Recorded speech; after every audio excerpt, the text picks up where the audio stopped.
Hey, how's it going? Before we jump into the content, I just want to take a minute to thank you for stopping by the channel and checking out the content. If you like this content and you want to support more content like it, then make sure to subscribe to the channel and like this video. You can also check out the YouTube membership program and cybertrainingpro.com, where I put practice exams and other things that I couldn't put on YouTube. Again, regardless of how you support the channel and my content, I couldn't be more appreciative. Thank you so much, and let's get into the content.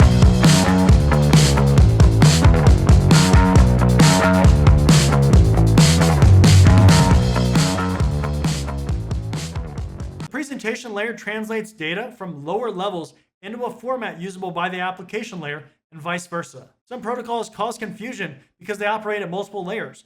Fortunately, it's pretty unlikely that you'll get super ambiguous questions on your Network Plus exam because that's really at a deeper level than we're going to go into.